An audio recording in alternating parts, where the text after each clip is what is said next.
Hello, dear viewers. Welcome to this wonderful session. On behalf of SP Jain School of Global Management, it is indeed my honor and privilege to welcome you to the very interesting SP Jain Lead Tomorrow series. The SP Jain School of Global Management, with its campuses in Dubai, Sydney, Singapore, and Mumbai, has been pioneering with its business management program across range of different disciplines. The programs have been featured among some of the top ranking globally as well. Entrepreneurship in a post-pandemic world is what has gathered us all here. There's a series of different initiatives that we have taken to help our community dive deep into understanding the modern business and how this pandemic has affected people across and the business community at large.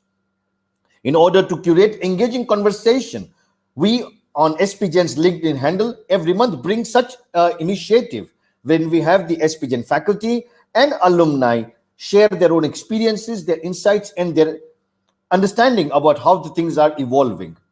In order to take care of the discussion and dive deeper, take you through these contemporary insights, what's happening in the world of entrepreneurship, I have with me an illustrious panel of wonderful speakers. Let me introduce each of you them in a nutshell, and perhaps they will then help. They will introduce themselves as we go forward. Okay. Now, obviously, there's a question that how do we introduce who goes first, second, and third? But I'm going to go in the order of the alphabetically order, so that's going to make it simple for me. Okay. Rohit Gadia. Very interesting introduction that I have of Rohit, and he is a person who believes that let's not stop at one point.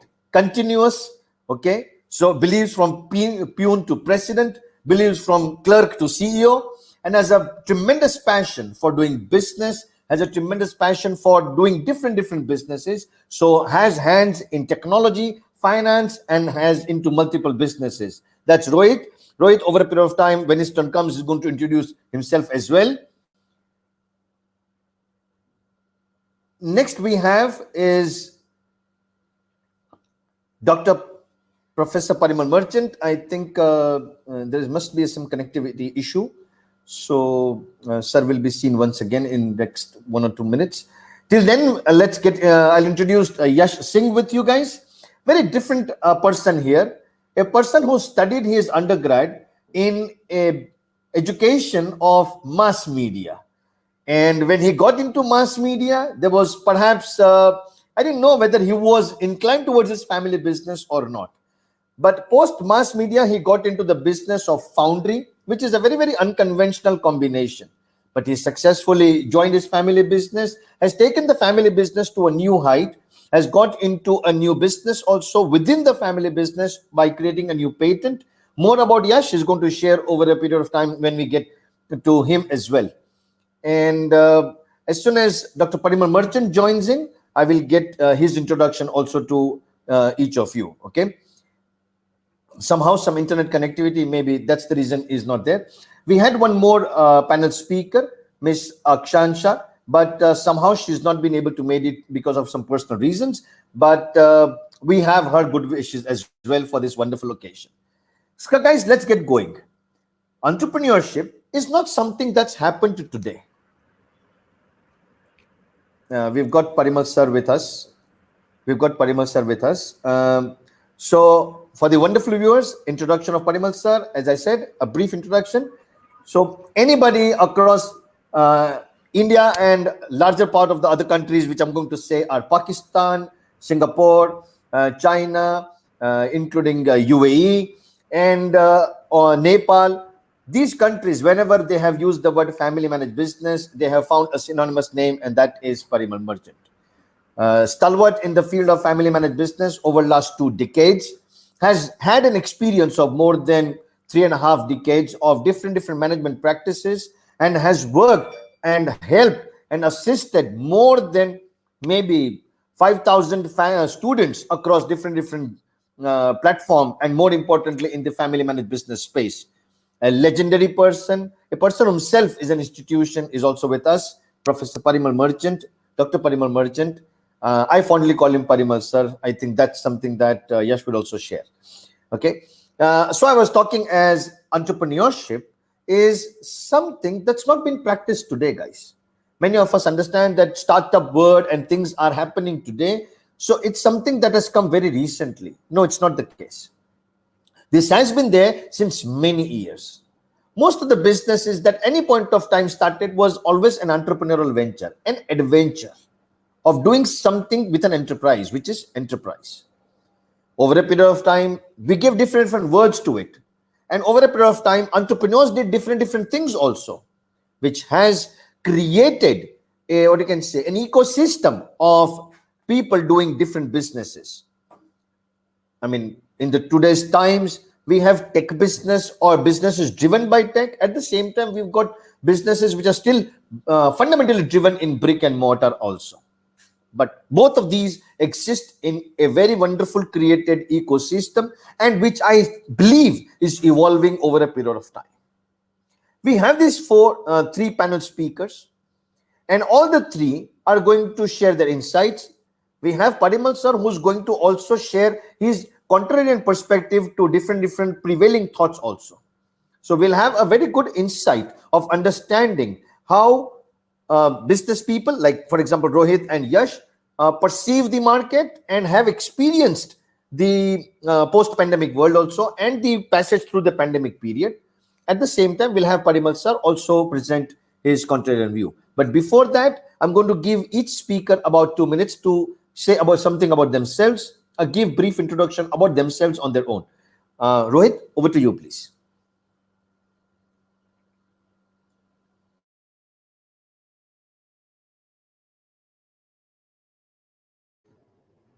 Sorry, I was on mute. So, hi viewers. Thanks for your time and taking your time to come on the SP Jain's Leader Series. I'm Rohit. I passed out of SP Jain in 2008, and I'm into business of financial services, and also right now running a startup called as OneAsh, which is into cloud-based solutions, and probably I like to call it world's first fast. So that's quick about me. That's wonderful, Rohit. Thank you very much for keeping it brief and quick. Yash, over to you. By the time sir comes in, maybe we'll complete with you, and then maybe sir. Hello, everyone. Thank you so much, sir, for your introduction. I'll just quickly tell about myself. My name is Yash Singh. I was a part of SPGen GFMB first batch. The name of our company is Grey Group, which is essentially into iron and steel foundry casting manufacturing. In 2015, we started another division, which was investment castings for critical parts like orthopedic implants. I also hold a patent for a titanium-based alloy, which is an import substitute used in oil and gas sector.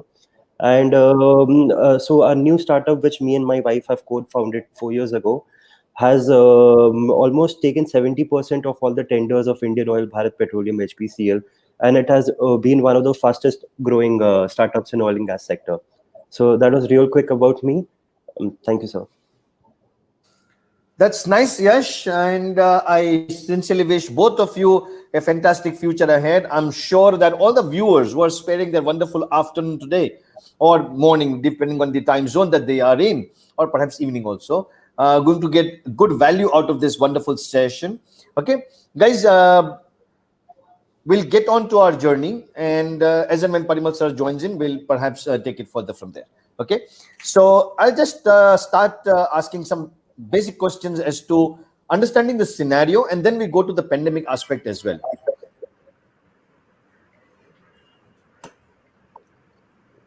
Parimal sir? Yes. Yes. Parimal sir, a 2-minute brief about you that is required so that we can continue then.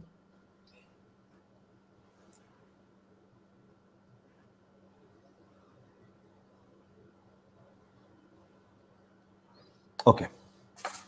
I think internet connectivity is a challenge. All right, guys, for the other wonderful listeners, we'll continue with the questions. So as I said, we'll build the scenario first of the entrepreneurship, and then we go into the pandemic. The reason, as I said, entrepreneurship is something not of today. It's been there since years. I mean, pandemic or no pandemic, ask Rohit's parents or maybe his family, or Yash's family. They have been in business for many years. Okay, Rohit is actually a first generation entrepreneur, so not that way, but yeah. So okay, let's get going, guys. This is my question to Rohit. Rohit, please pay attention to this. Yeah, Why do sure. successful entrepreneurs need to be calculated risk takers? Okay. Why do successful entrepreneurs need to be calculated risk takers? Please share All your right. thoughts. So, yeah. So thanks, Professor Samis, for the question. Uh, See, entrepreneurship or business is all about risk and returns. Higher the risk, higher the returns. Lower the risk, lower the returns. So, of course, at times being an entrepreneur, you get excited about getting more and more returns, and then you eventually land up taking higher the risk. But it's just not that. With higher the risk, it's higher the returns and higher the losses as well. So mostly, when you're new to entrepreneurship, you get excited about returns, and then you do not look after the risk, or that is the loss that is also associated with it. We are generally positive when we are into business, and we are thrilled when it comes to taking and getting returns. But so if you want to have a sustainable long term business, you want to sustain your business for a long term, it's important that you balance your risk. So I would not say it's a calculated risk, but then you have to definitely balance your risk and returns act. And why it is also important is, because if you do not take too much of a risk, and if you are low on risk, your returns would be lower, and someone else will take you over. So this is also like, it's not the big fish that eats the small fish, but it's the faster fish will beat the slower fish. So you cannot be too slow, you cannot be into low risk zone. At the same time, if you take into high risk, you spend a lot of money without getting cash flows, you eventually land up burning all your runway, and then you have nothing left to do the business. So you need to be very calculated, very balanced in risk, reward, returns, losses, to build a sustainable business. Else you'll end up either of the side, which is not great for business. That's my take on it. Thanks, Rohit. Thanks very much. For all the wonderful viewers, I would like to catch up two words from what Rohit has mentioned. When he mentioned that you might miss out on something, guys, that's actually word opportunity. That, in case you don't take that plunge, in case you don't take that initiative, or you don't take that calculated risk thinking that it's too big, obviously there's somebody else who's perhaps ready to take that plunge or ready to take that risk, and that could be a shift in the opportunity. So thanks, Rohit. Thanks for this wonderful insight, Rohit. But that gets me to the second question that's also to you.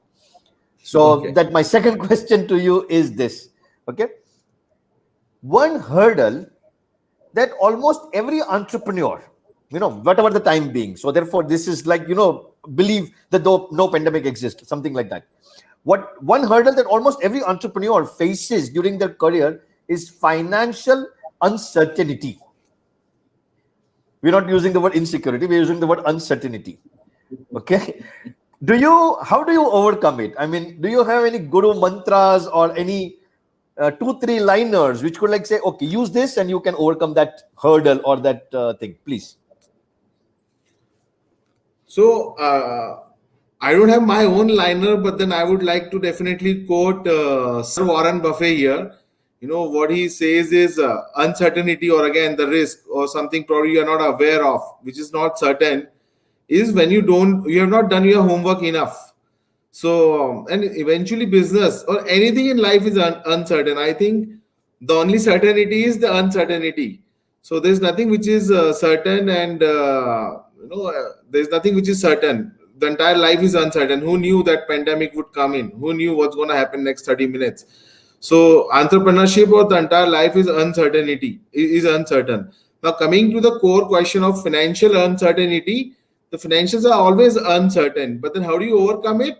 I'll go back to I'll take few of the words from the previous question, wherein if you take too much of risk, if you spend too much of money, if you do not keep reserves, the financial uncertainty would definitely come up. So when you're into business, it's important that you need to keep saving a bit of money. You need to keep building your reserves so that when any kind of financial uncertainty comes in, you have to fill that gap using those reserves. And secondly, it also depends on the kind of confidence you have in your own business, and you have in your own products, and you have in yourself. So if you're confident about your business, your products, yourself, you can put everything at stake. You put your home at stake. You put yourself at stake. Take loans, do whatever you want. But financial uncertainty will always be there, and any such kind of a crisis comes in, then it all eventually boils down to how confident are you on your product, your market, and your own belief in your business as an entrepreneur. And if you're confident, I think this can be taken it up very easily. The one word, Rohit, that is emitting from your answer is the excitement to do business. Because, he very clearly mentioned that you might put your house at stake, provided you are confident about it, in case you know about it. And this is a very, very interesting feedback, Rohit. Thank you very much. Superb answer. Second word for all the wonderful viewers, in case you didn't catch that phrase, do your homework correctly. Very interesting. He also doesn't mean to say that with the homework you're eliminating uncertainty. The only thing he tries to say is with the homework you may try and mitigate or envisage the level of risk or the uncertainty. Thanks, Rohit. Thanks very much. Thank you. Brilliant point. Yash, please unmute yourself. The next question is coming to you. So, Yash, the global pandemic has brought a boon in startups. What opportunity do you think has COVID-19 created for startups, new businesses, etc.? So I'll not only speak from a startup perspective, I'll speak about conventionally run family managed business perspective also for this answer. So Please. in my family managed business, we are into steel castings, and one of the major consumer for that is auto sector. And Canada is one of the market which is very difficult for us to get into because they have a giant like China sitting there, wherein you take right from the die making to the assembly to the everything, all the value addition there is done under one roof. So our entire idea, what we saw after post pandemic, was that the trade tariff in US, which was increased to 22%. So there was a 7 to 8% difference between our cost and the Chinese manufacturer's cost. Just because of this trade tariff, we had a competitive advantage. So we went back to the drawing table and we asked one question: is how can we add value to our global customers? In a medium scale industry like ours, we run away from value addition. We run away from complex machining. Like in our industry, there's a lot of assembly, machining, die making, which is there. And we realize that we can add value there and we don't even need to add any kind of capacities in house. There is, after pandemic, there's a lot of excess capacity out there. How can we leverage that? Our country, the structure is such that we work in clusters. You have the best machining people in Coimbatore, you have the best die makers in Rajkot and Kolhapur, and the best assembly and plasma welding people in Pune. How can we showcase ourselves as a complete one-stop global potential solution for our potential customers? How can we join the dots for them? Let's face it, we do not have the infrastructure or the capital also right now to beat a machinery like China. But can we collaborate to showcase our global customers that we are the masters of networking? Since we work in clusters, can we build that supply chain for them? We do not, like what I spoke was of OPEX model, like how Ubers and Oyos work, but can we do it for our specific industry where we do not have to employ any kind of funds at one go, wherein we need to build a bullet of suppliers, network of suppliers so bulletproof with our quality checkpoints that we will gain that competitive edge as we enter. I'm only strictly speaking from my industry, but trust me, sir, I have seen around 30 to 35% jump in exports in just last 18 months. So over the last 1 year, we were following up with customers like Volvo, John Deere, Jaguar, JLR, and it was very difficult to get them on board. But post-pandemic, with this anti-China or anti any kind of, like, I'm not speaking about any specific nation, but there is a huge opportunity for the other ASEAN countries right now. Yeah, that's about from me.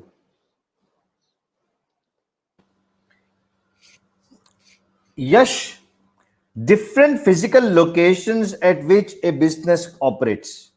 And more importantly, they could potentially be connected into some network or some alliance or something like that.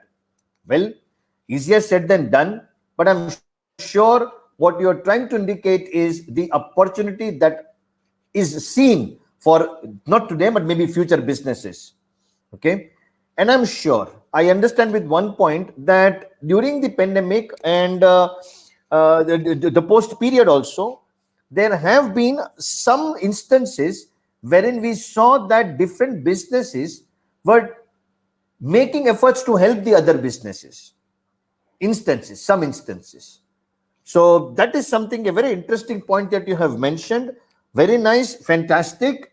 I would now invite Professor Dr. Parimal Merchant to present a differential perspective on things that have been shared so far, which will give a different insight to our wonderful listeners.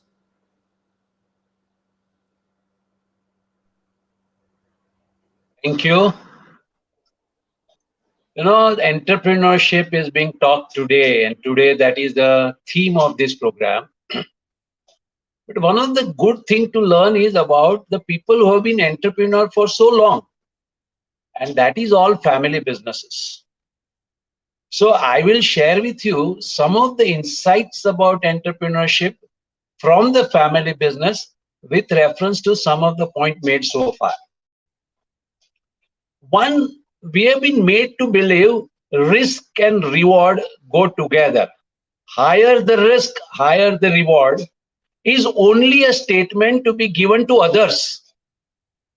Actually speaking, reward and risk have no relation with each other at all. And I'll tell you, look at family businesses. There is one secret of family business. Family business people do not take risk at all. Do what appears risky, but remove the risk out of it. I want to set up a factory. I will first set up the factory and later on see whether there is any buyer or not. This is one way of looking at it. And another is to start trading, develop the market, and then develop the factory. If you study the way of working of established business people, you will find that this wisdom prevailing everywhere. Do what appears risky, but remove the risk out of it. A good example is bungee jumping. When I went to Macau and I was taken to the site of bungee jumping and looking at up from where people are going to jump, I was wondering, are they taking any risk? And then anybody who has done bungee jumping knows very well, those who do bungee jumping, they don't take risk at all. Instead, those who are staring at those who are doing bungee jumping, they may end up taking some risk, because just looking at them, you start walking backward and suddenly you don't realize that there was a stone and you may fall and your head may hit a ground, a stone. But those who do bungee jumping, they make sure that there are multiple ropes to ensure that it has been tested well before, that there is no jerk, no breaking of bones and all. So this whole notion that you have to take risk is to be seen from another perspective.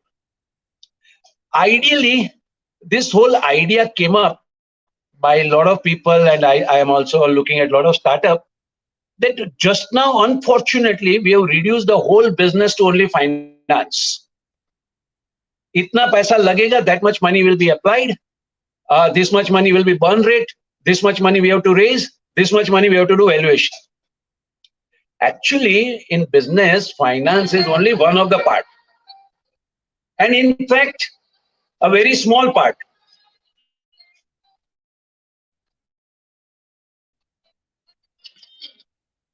is a very small part.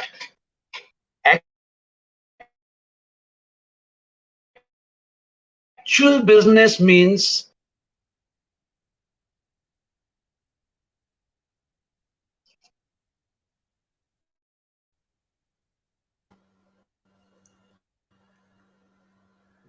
Um, Sir, hello. yes, sir. I'm audible, right? I lost the line in between. That's why. Right. So actual business means understanding the customer. So many startups come up with the saying, I have an idea. Who in the hell in the world is bothered about your idea? You need to think about solving whose problem. So whose problem is called customer, and what problem is the real keyword. Now, when you are going to solve some problem, you have to understand you are not going to be the only one. There are going to be a number of people. That's called competition.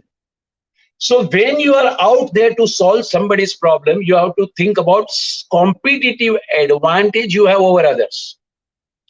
And then comes the real crux in any business. It is idea is only 10%. It's like 10% is inspiration, 90% is perspiration. The effort going in detailing and implementing execution is what is a very, very important aspect. So business is about customer, it is about execution, it is about team building. And then it is one of the thing is about finance. So uncertainty, when we talk about, it's over focused on finance. Actually speaking, it comes up as it was said before, issue of homework. If we don't do homework properly, then the thing comes up. And now if you look at the pandemic has shown brilliant things around. You and me can connect anywhere in the world over Zoom. Now, we had not thought about it earlier, though video conferencing technology has been available for 20 years. Optionally, by choice, we didn't use it, but by force, we used it. And with that, just one technical breakthrough has come up something that is called change in the business model. Whatever business you are doing, whatever ideas you have, whatever you want to do, three things that has become evident in this particular period. One is called skill. Now you are not competing with your neighbor, you are competing with people world over. So we need to talk about world standard skills, whatever we do. And let's be clear, we may not be superior than anybody else in the world, but we are not inferior also. So do good homework to be among the best in the world. Then comes the second thing, is all about scale. One shop, one office, one factory, one corner of the country with one small market was good once upon a time. Now, anything that is a small idea can also be scaled up. And for that comes the third thing, and that is the speed. We don't have 3 decades to develop our business, whatever we want to do. In next 3 to 5 years, what scale we can do, this understanding has opened up opportunities for every businesses all over the world. I thought I'll just add this perspective. Thank you. Thank you, sir. Thank you very much. Thank you, sir. Thank you very much. Thank you. Thank you. Sir.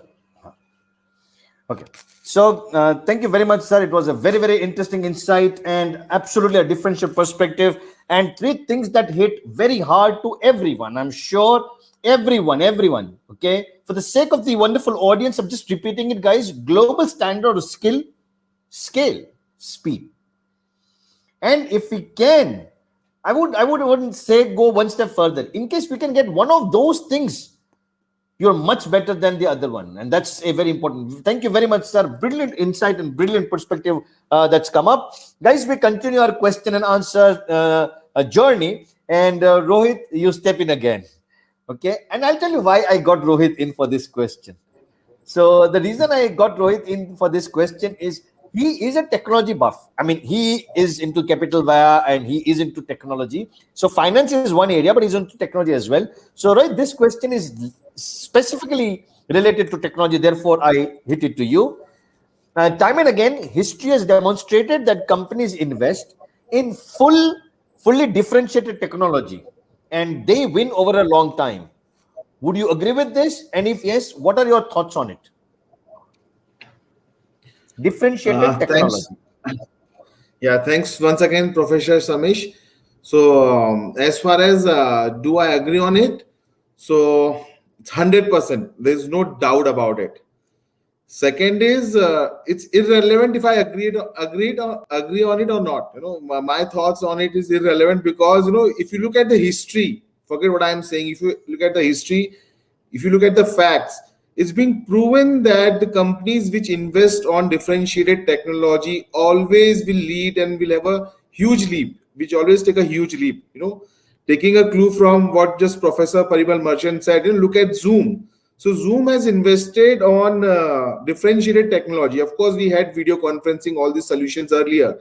But with Zoom, something like Zoom or Google Meet or any XYZ company, they made those kind of video conferencing or online conferencing solutions much easier and accessible. So they made it convenient to the people, they made it affordable to the people, and easily accessible to the people. You don't need any special hardware or some rocket science kind of a thing. Just need a basic laptop, desktop, and then you can do video conferencing. And Zoom is in business from last 12 13 years, probably a little more than that.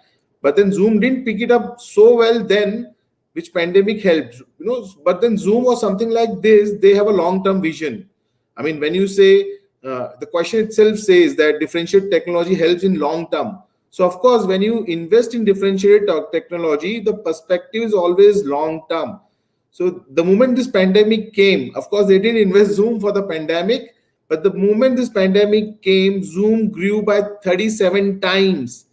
Their customer base, their revenue grew by more than 37, 40 times. You're not talking 10%, 20%, 100% growth here. We're talking about 3700% growth here. So Zoom is one example. Look at Geo. Of course, the data was there. The telecom is there from, I don't know, 20, 30, 40 years now. But look at Geo. So Geo invested hell lot of money in differentiated technology. That is 4G. Now they're doing 5G. And it's with everyone. And Geo has eaten up the entire market, 35-40% share in 3 years of time. I mean, something like which Airtel or Idea developed in 20 years, 25 years, they took 3 years and got the entire market share, entire market pie because of significant improvement in technology, or I would say differentiated technology, and which helped Geo make it very convenient for the users, make it very affordable for the users. So you have to put in a lot of money, definitely. And when I say money, it can be in terms of effort, it can be in terms of brains, it can be in terms of time. So you have to invest a lot of effort, time, money, energy into it. But then eventually over a period of long term, differentiated technology gives you an edge of making things convenient, making things affordable for the people, and then it gives you huge edge and huge leap with all your competitors. You go a huge blue ocean strategy. So definitely 100%, I have zero doubts on it. Fabulous point, Rohit. Thank you very much. Fantastic. He said the word, when he used the word finance, then he immediately said it's not only money, it's about efforts also. I just summarized all these words into one, and that is invest resources. That's your time, money, energy, etc. Invest resources in differentiated technology. That's what he says. Obviously, there's a very nice lesson that he's also sharing, that don't expect anything short term. Don't expect anything short term. He says that it's going to be a long term result and it's going to take some time. Well, perhaps yes, because when he mentioned the example of zooming past 3700% it's not overnight. They have been in the business for last couple of years and then it's gone to that level. So thanks, Rohit. Thanks very much. Yash, that gets me to one question to you, Yash. I'm sure you're ready with it. Yes, there is a question that says that we all understand the technology thing and everything, but entrepreneurs are considered to be serial decision makers. They have to take decisions for everything, maybe the technology or not technology, these, that, etc. I mean, take the loan or not take the loan, or buy or make, whatever it is. I mean, all decisions they have to take every minute. In fact, decision making comes very easy to entrepreneurs, and it comes very easy. Obviously, implementation is difficult. How do you consider that entrepreneurs took decision in light of this pandemic time? I mean, what were their basis of some decisions? Maybe you can share your own insight. Thank you, sir, for the question. I'll tell you one thing. In 2015, when I was a part of SPGen, I had made something known as a business plan, which was a part of the curriculum. And at that same time, I had the opportunity of meeting the founder of Thyrocare, Dr. P. Velumani, and he had told me one thing, which was that, you never take a wrong decision. You always take a decision and then you make it right. So that always stuck with me. So if you remember, my business plan was about making investment castings for implant. Now, how do we do that? We make titanium castings. So in 2015, we tried making titanium castings here in India, which would reduce the cost of a knee implant from 1.2 lakhs to 28,000 rupees. And for that, we met a lot of people. There was only one titanium melting unit, because you require a vacuum furnace, which was in DRDO, Hyderabad. And when we did the entire costing, at that time, it was costing around 6.5 lakh for making a 5 kilo casting, the machinery's cost. And we met people, like you've said in the past, that I'm not an engineer by education, but I meet and interact with a lot of IITians and other engineers. And irrespective of all our budget constraints and everything, we made something. We fabricated our own furnace, which was 18 lakh rupees. So what did we do? We took an induction furnace and we poured liquid argon on top of it. So as soon as it hits the furnace, it creates a shield around it. And that was our own vacuum melting technology, indigenous, 18 lakh rupees only, for something which was 6.5 crore. Unthinkable from an economic point of view for the kind of casting which you were making. Now, when we patented that alloy, we had a very good product, a cheap product, and a recognized product. There was, in 2017, something, if you remember, known as a titanium knee implant scam happened, wherein Johnson & Johnson had made a few faulty knee implants, and because of that, the entire industry was under radar, and now everything is capped, and a lot of rules had changed. So we realized that by the time we sell our first knee implant, we would be bankrupt. Like, if we had to counter for the compliance cost. Now, Rohitji said, like, you take a loan on your house. So imagine a 25-year-old person who has bank EMIs, a mortgaged house. The same year you're getting married, and how do you come away from such a big debacle wherein everyone around you has trusted you? At that time, like, it was a very key decision whether we continue with this or not. And I got a call. I was sitting in my office, and I remember the call was not from an investor or someone big. It was an employee who was trying to work for my company. I call it the magic phone call. So he called me and he said, I work for so and so foundry in Pune. I said, okay, what do you do? So they said, like, we manufacture copper beryllium tools for refineries. I said, why do you use beryllium? It's harmful. It's not good for the user. He said, because that's the strongest alloy which you know. Now, in my back pocket at that time, we had titanium. And when we realized that, this is one other application which we can look at. And we made this entire patent and this entire company, Gray Safety Tools, and we completely pivoted. So was it a good decision? I don't know, but we always stuck to the decision, kept on making new decisions. So my key input here would be to always be agile, to always pivot. Right now, the copper titanium alloy which we sell is used in all the refineries, IOCL, BPCL, which is used as an import substitute. Just during this lockdown, okay, we were able to onboard 12 distributors from northern US, Canada, and UAE. The reason being, what seemed like a very bad decision 5 years ago is something which we stuck with. We always looked at newer ideas to pivot around it, and we made something out of it. So that's all from my side for this question, sir. You don't take a right or wrong decision, but you have to make it right. That's the message. And the second thing is, guys, when you have to take a business decision, you have an option of a a base of manufacturing or a machine at costing at 6.5 CR versus something that you do with 18 lakh rupees.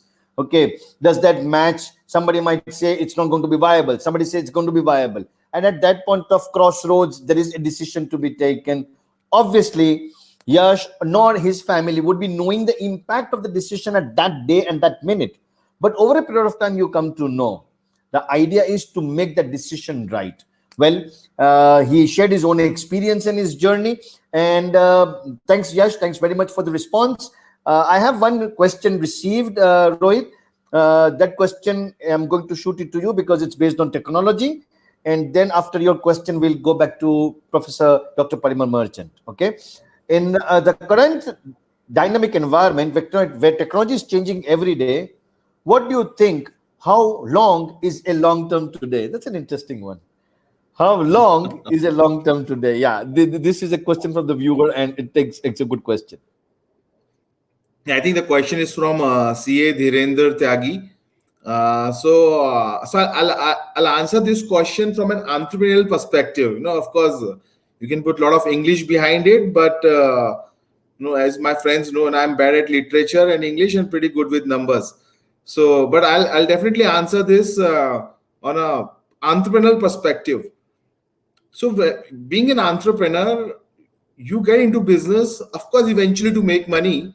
But being an entrepreneur, you get into business because you need to solve the problems. You enjoy solving the problem. You enjoy when your customers are happy and you help your customers. You really enjoy that with a lot of passion. It gives you immense satisfaction when you help your customers, when you help solve your customers' problem. So you get into entrepreneurship to solve problem, and of course, money is a byproduct that eventually comes in. So how long term is the long term means? Till the time you do not solve that problem completely and thoroughly, and till the time you do not achieve your goals and the vision you have established for yourself, is the long term. I mean, the term is the till the time or till the moment you do not achieve your goals. So you can achieve your goals in 3 years, you can achieve your goals in 10 years, you can achieve it in 100 years. So to me, long term is till the time you do not achieve that goal, is my perspective. But if you need a theoretical answer, I mean, probably I'll add to that also. So it also depends upon the greed. These days I see or as Professor Parimal Merchant also said, there are a lot of budding entrepreneurs who want to become billionaire overnight, and they have seen a lot of examples. Probably I would say not so great examples. These are probably wrong examples, and people are becoming unicorn 1 year, 2 year, 3 year. So everyone wants to make huge money, wants to become a billionaire in 3 years time, 1 year time, 4 year time. So this is setting up a wrong precedence, I believe. This happens and will happen in future, but there are one in 1,000 case or 1 in 1 lakh case is when it happens. So of course, the environment is very dynamic. Things are changing very fast, but things takes its own time. Everything takes its own time. Even to grow gray hairs permanently and sustainable, it takes time. Of course, you can color your hair white or gray, but then for a permanent sustainable gray hairs, it's gonna take time. So things gonna definitely take time is what I believe. And the term is till the time you don't achieve your goals. So long as you don't achieve not only the goals, but more importantly, he used the word that so long as you don't solve the problem of your customer, you are still not done and your long term is still open. Rohit, fantastic insight, brilliant point. Thank you very much. Guys, there is very interesting thing. I have a question from the audience, and that question is also meant for Parimal sir. And the insight that we want him to also present to us right now is also his turn. So, sir, Parimal sir, over to you, sir.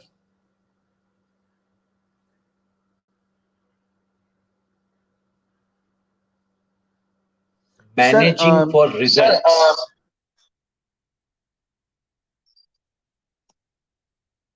This book was written by Peter Drucker in 1964. That is more than 50 years ago. And he says that in business, you can't do much unless you know some of the business realities. And one of the reality is that only differentiation makes profit. If you do what everybody does, you get what everybody gets, that is labor charges. The moment you do things differently, then and then only you can make profit. So in this first point, there were two words, differentiated and technology. Now again, in current time, there is so much of the stress on the word technology that, there is an elephant in the room and we forget about him. Is Jeff Bezos with the technology is the richest person, or the founder of LV is the richest person in the world? And surprisingly, Jeff Bezos is richest because of the valuation of his share, whereas a founder of LV is richest because of the hard cash that he is having in his pocket. Now, what is he doing? But everybody is selling a handbag at 10,000 rupees, he will send it at 10 lakhs. And to be able to sell a handbag at 10 lakhs, he is really creating a value.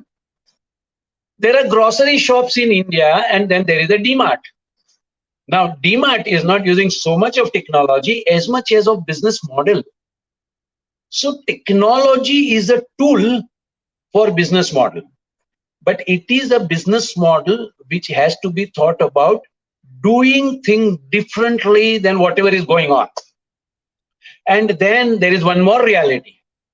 That reality is something like chasing the rabbit. If rabbit is 10 feet away, I go and catch up with the rabbit. Rabbit doesn't stand there. It has already gone 10 steps ahead. Differentiation is the key, but you have to keep on differentiating again and again and again and again. So it's the business model. One of the things that has to be always answered is, what are we doing differently? With technology, without technology, with very, very simple business things. But the point is, what are we doing differently? As far as technology is there, we have examples of successful technology, but what about technology blunders? All said and done, Geo is great, but CDMA also flopped. So both kind of thing can happen. We cannot exaggerate too much only on the word technology. And incidentally, I am an old timer. Most of the work that today's millennials are doing in Excel, I used to do 30 years ago in a package called Lotus 123. We are talking about robotics, but robotics have been in use since 1960. So many things are there. People used to work with technology, but they didn't really give it two big names. Unfortunately, today, we have reduced everything so much to the names that sometimes we end up missing the content. So it should be very clear, technology as a tool, and only where it is required. Just because you have a hammer, you can't go on searching that where is the nail and I will go on hitting it. Just because there is a cloud computing available, it doesn't mean that everybody has to do cloud computing. It has to be provided, it has a value creation, it solves somebody's problem, and it gives you advantage. This is where is this whole aspect of differentiated part. As far as decisions are concerned, one of the things that every end person who want to be an entrepreneur need to learn from family business people is to digest failure. We glorify right business decisions, but right business decisions are always few. A majority of the decisions do go wrong. And it is that those who have been in business have learned to digest the failure and get up again. There is nothing, if Yash said that you have to make it right, Zoom did not do anything to make it right. If you do it, they will be blamed for creating the pandemic. It turned out to be right. So some of the things you can do, some of the things you can't, but when your decision goes wrong, don't go on cursing yourself. I have done a big mistake. I have done a big mistake. Decisions can go right and wrong. Important thing is to accept failures. We hear a lot of success story, but in the behind that, everybody who has been successful have gone through big failures many times. So things going wrong, good. And here, a small child is an extremely good role model. A child which was 1 year old, I was just talking to the child and I asked the child, how do you all learn walking? He says only when nobody is watching us. Because these adults, no, they don't allow us to experiment. When nobody is watching, the child tries to get up and take 2 steps, falls down, gets up, have already calibrated what went wrong, improves on its practice, and starts walking again. So business or entrepreneurship is a journey of ups and downs. Flipkart was acquired by Walmart at $18 billion, and the other side it was a bankrupt company. So it is at two extremes, and taking all this sportingly is what is important. Just because somebody's valuation went up, it doesn't mean that he is a god. And just because somebody has failed, it doesn't mean that these people are useless. It is opportunities match with our own preparedness and all the other factors that have been talked about. As far as this long term is concerned, I have a serious concern, because some of our students are talking about creating one business, is not working 1 year, is not working 2 years, is not working 3 years. Instead of realizing that it is not workable, they have learned this idea that long term can be anything. So I have to be very clear. When it is somebody else's money at stake, you can talk about anything. But when your own money is at stake, and I'm not talking about money in your hard currency, money in terms of your opportunity income, money in terms of the things that you could have done, had you called something called abandoning the idea. There is nothing called idea has to be once dreamt. It's not like a Rajput in India, no, that one word I have given, it means lifetime. I will die, but still stick to the word. Drucker talks about abandoning the product, abandoning the idea when it is not working. It may happen that 10 years down the line, same idea may click. But if it is not clicking just now, then we have to take a decision. So I would give anybody who wants to talk about long term, don't think the world is going to exist beyond 5 years. So if you are going to prove something yourself in 5 years, worthwhile. But if you are going to talk about like putting up this solar power panel, which is going to give power for next 25 years, is perfectly all right. It can be afforded by big capital people. But for young budding business people, if you have to do something, take for it next 5 years is the period within which you have to climb the mountains.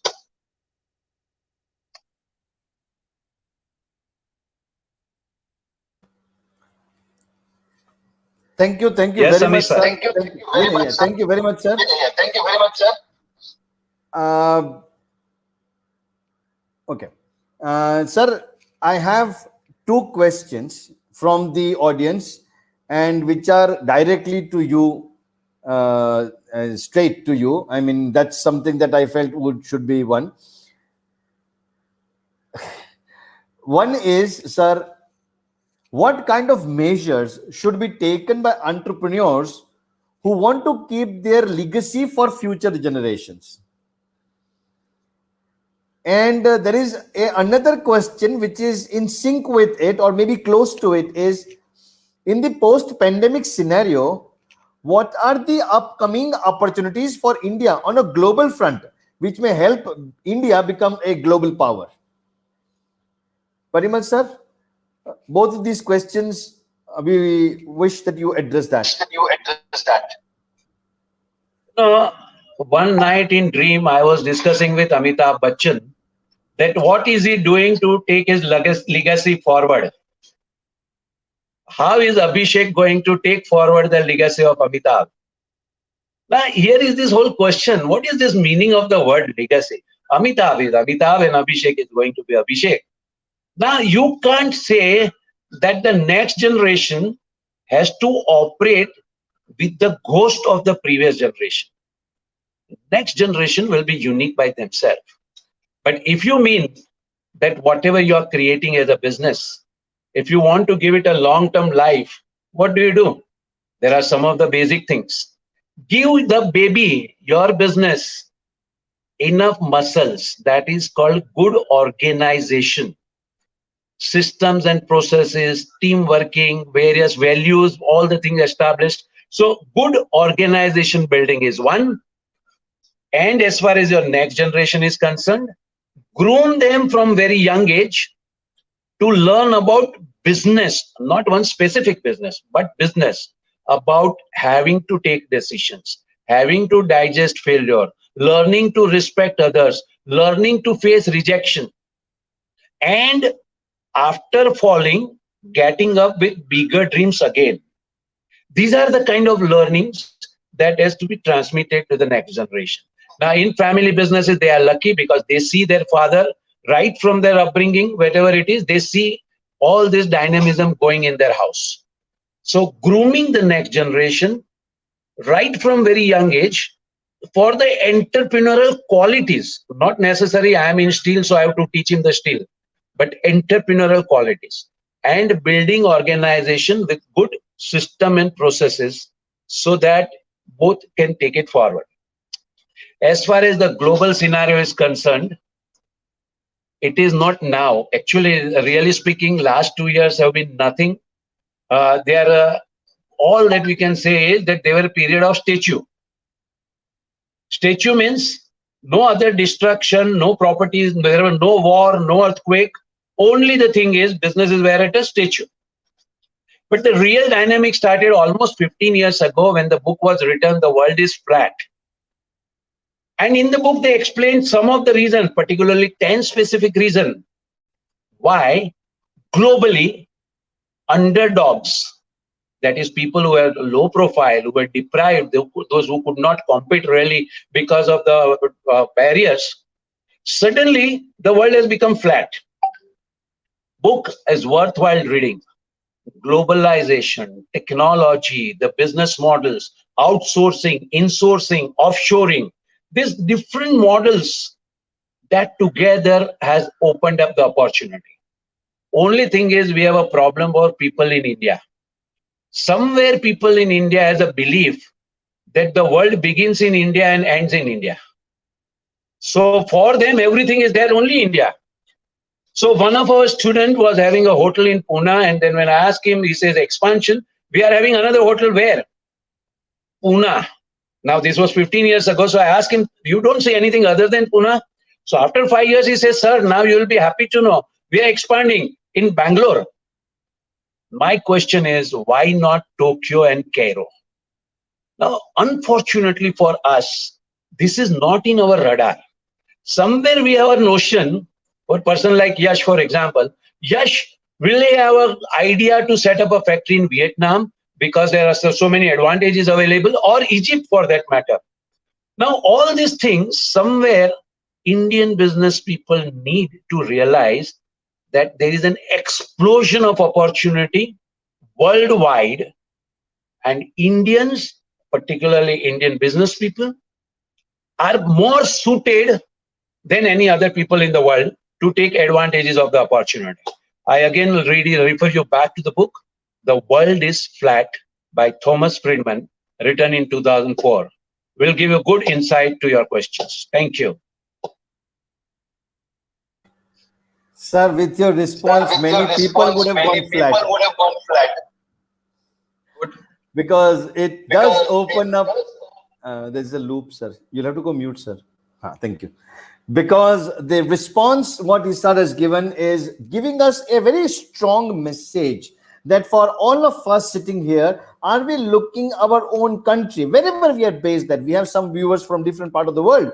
Wherever we are we based on looking that only as the option, or are we looking at other options as well?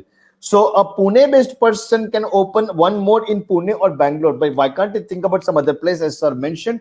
That's actually the driving point, that the moment we start thinking that way, perhaps we are together can become a global power. So Sonia, that's just the answer to your question. And thank you very much, sir, for this wonderful insight.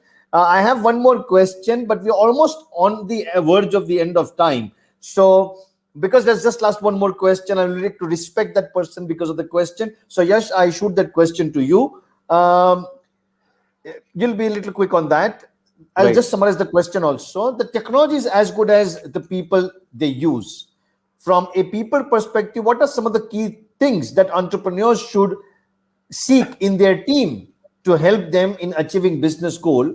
I think Nishant has asked this question from more of a utility perspective. Yeah. Technology is as good as people who use it. Can you throw some light Right. on that? With managing teams, the kind of business I'm into, the teams are not only engineer, they are also the workers and the laborers who work in the factory. So I have realized one thing. This is obviously Parimal sir speaks extensively about it, but how do you inculcate that sense of ownership in your team? Because that once you do that, half of your job is done. How do you make them the owner of that machine or that department or something? Because once they have that sense of ownership, one, they know that it's their own baby. They will bring you ideas, they will tell you things where you can save money, time and energy which you would have not even thought about. And one thing which I've learned over last few years is that I used to be very pedantic with things. This has to be exactly this way. People like us, we fantasize Elon Musk and Steve Jobs. He was a very rigorous person. Everything has to be perfect. What I've realized is that perfection is the killer of profitability. It's okay to let some wrong decisions happen if it does not affect the bigger picture. If an employee comes and says something wrong, it's if you say it's wrong, over a period of time they will not come with the idea. So it's okay to let those wrong decisions happen, let them realize that what was supposed to happen, how it's supposed to happen, till the time it's not affecting the bigger picture. So that amount of flexibility and that sense of ownership is something which gets any kind of team. I'm not even talking about engineers, I'm talking about the normal foreman or a worker or a machinist or anyone. It works with all kinds of people. Thanks, Yash. Thanks very much. Arunji, there is a question that how to convince elders, Bhishma Pitama, to change the contemporary and hand over to the next generation. I am sure the question is nice. It's absolutely appreciable. But for the want of time, it's going to be difficult for us to respond. However, I still leave it up to either of the panelists who would like to take a call on this, in case we can respond in like a span of 2 minutes or so. Yes, Rohit, you're allowed to, please. So sorry, Yash, for taking it up. Though it's a family business, so Yash should have taken it up. But I have a lot of friends who are into family business, and I being first gen in my business, this is something which keeps coming up. So what I generally tell my friends and I believe is that be a spoiled brat. If you want to if you want to take up things from your family business, and don't get into convincing the Bhishma Pitamas, be a spoiled brat, just do things your way, because they are never going to get convinced. They've lived their life for 55, 60 years, and they have a particular nature, they have a particular character. And you can't change that core fundamental nature of them. And they're not wrong. It's just that they have lived that era, and that's how they've been brought up. And then if they're definitely not going to change, and they are definitely not going to get convinced. So don't waste your time and energy in convincing them. I would say become a spoiled brat, take things over and start doing things your way. They will definitely not like it. They're also not wrong, you're also not wrong, no one is wrong. But that's how it is. You have to do it, so you have to do it for the sake of business. And you are into business as a CEO or as a director. You're not there as a father and son. So other director feels bad, it's okay. You have to do what is right for the business, and what do you think is right for the business is what I believe. So Rohit here has already assumed that's a family business in which they two are working. So it's going to be like that. Yes, I'm sure you have a contrarian view on this. Sir, obviously, I do agree with a lot of things which Rohit thinks, but there is a different school of thought, because when you work with your family members, it's okay, but you have to take everyone together towards a bigger picture, what you have in mind. And it's good to make them believe that it's their vision. If you have some ideas, it's good to, if you can, it's a kind of negotiation. Sir calls it emotional negotiation, because if you're keeping your house mortgaged, like you said, you're not only negotiating with your father, you're also negotiating with the mother, who is the CEO of your house. So how do you talk business sense? No amount of valuation or projections will work there. So when we are talking about negotiating with senior management, could be in a corporate sector or in a family managed business, the seniors, out of 10 things, it's okay to accept 9 things. When even if you don't agree with it, but when that 10th thing comes which you really want, they will agree for it because you've agreed for the ninth thing. So it's you call it in a very crude way, it's a negotiation, it's a pure give and take, but you have to have everyone together for the bigger picture. So that's my 2 cents on that. Thanks, Yash. Thanks very much for the insight. Guys, we have an indication that we'll be allowed to take the last one question. And Parimal sir, this question would be for you. And more importantly, you can also help us on the differential perspective of what Rohit and Yash has just mentioned. Um, Entrepreneurs are generally obsessed with plant, product, finance. But what about organization culture and competent workforce, which is required to implement strategy at grassroots level? That's Sanjeev ji who has asked the question. Parimal sir, over to you.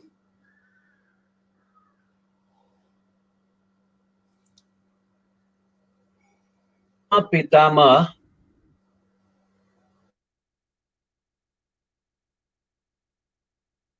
has created the business and you are an entrant there. Try going to General Electric and insist handing over the power to you. There you don't want to be professional. There you want to be father and son. Just because you are son, the power has to be handed over to you. And otherwise we talk about professional.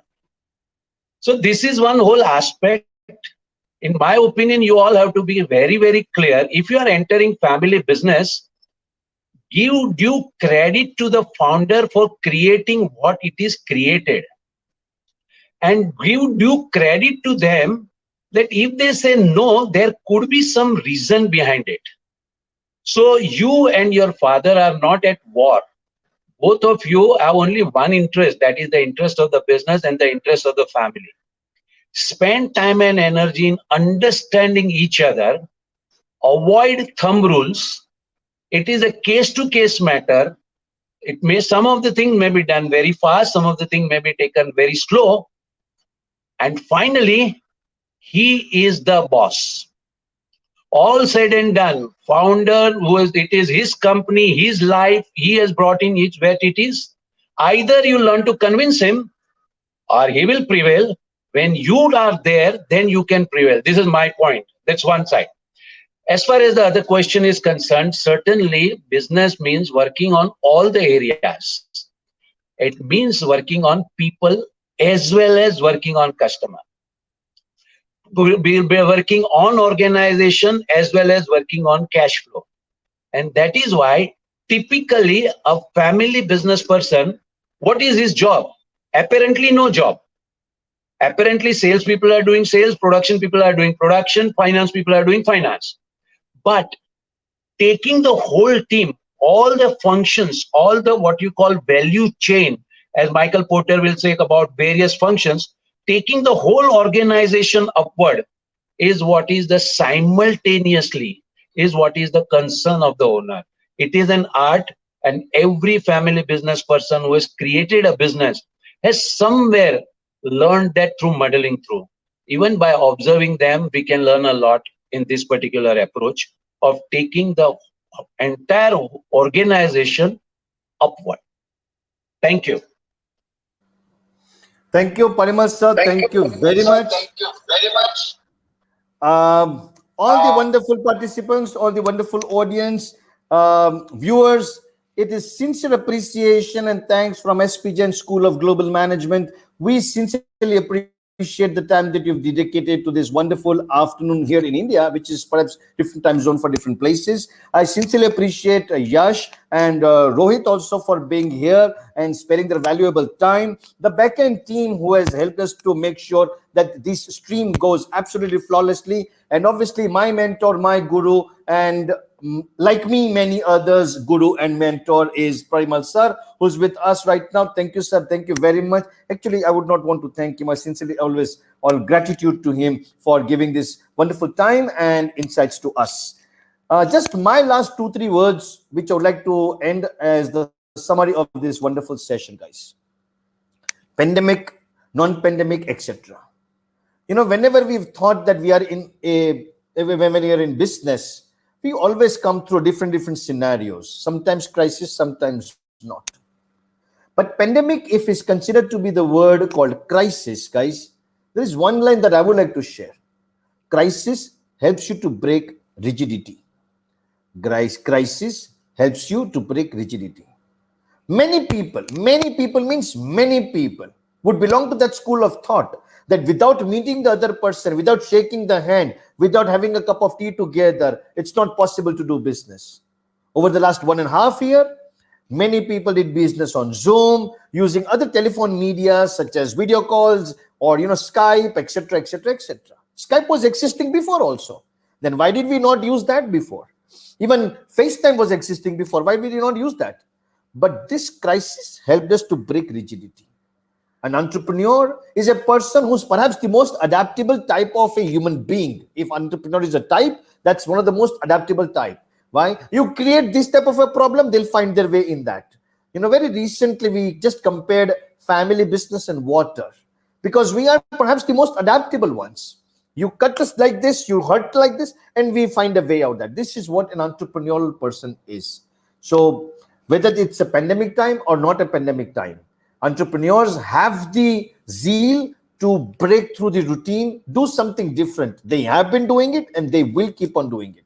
They have a fantastic ability to amass different resources together and create something more meaningful. And that's something that's going to be very, very useful and helps you to understand that perhaps in the times to come, these entrepreneurs are the ones who are going to help us to put India on the global front, and at the same time also help create new business opportunities. With those words, guys, I wish everybody a wonderful week ahead and a great future. Thanks very much from SP Jain's side and from all of you. It was wonderful having a brilliant audience today. Thank you. God bless you. Have a wonderful time ahead. Thank you.